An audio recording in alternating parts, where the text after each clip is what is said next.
जिल्ह्यात जून ते ऑगस्ट या कालावधीत अतिवृष्टी व पुरामुळे शेतपीक व फळपिकांचे झालेल्या नुकसानीचे पंचनामे करून नुकसान भरपाईसाठी 214,36,92,250 रुपये अनुदान मागणीचा प्रस्ताव जिल्हा प्रशासनाकडून शासनाला पाठवण्यात आलेला आहे। जिल्ह्यात अतिवृष्टीमुळे 3,22,596 शेतकऱ्यांचे 2,91,584 हेक्टर 97 आर क्षेत्र बाधित झाले आहे। जून ते ऑगस्ट महिन्यात अतिवृष्टी व पुरामुळे फळपिकांसह विविध पिकांचे नुकसान झालेले आहे। याबाबत नुकसान झालेल्या शेतकऱ्यांच्या शेती क्षेत्राचे तत्काळ पंचनामे करून नुकसानाबाबत अहवाल सादर करावे व शेतकऱ्यांना भरपाई मिळवून द्यावी असे निर्देश देण्यात आले।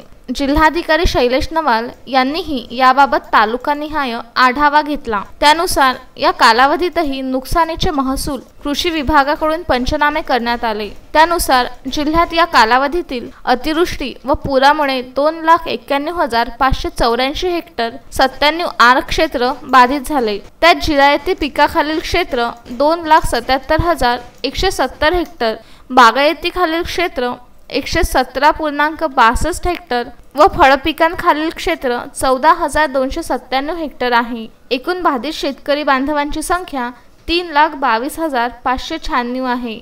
भरपाईसाठी 214,36,00,000 रुपयांच्या निधीची मागणी प्रस्तावाद्वारे करण्यात आली। बहुवार्षिक फळपिकात संत्र्याचे मोठ्या प्रमाणात नुकसान झालेले आहे। बाधित क्षेत्रात वरुड तालुक्यात 14,062 हेक्टर संत्रा, मोर्शी तालुक्यात 199.50 हेक्टर मोसंबी, नांदगाव खंडेश्वर मध्ये 35 हेक्टर संत्रा क्षेत्र बाधित झाले। तालुका निहाय नुकसानीचे क्षेत्र: Amravati 29,212 hectare, Bhatkuli 21,633 hectare, Tiwsa 20,137 hectare, Chandur Railway 20,679 hectare, Dhamangaon Railway 25,825 hectare, Nandgaon Khandeshwar 39,492 hectare, Morshi 17,965 hectare, Warud 12,907 hectare, Daryapur 21,747 hectare, Anjangaon Surji 19,206 hectare, Achalpur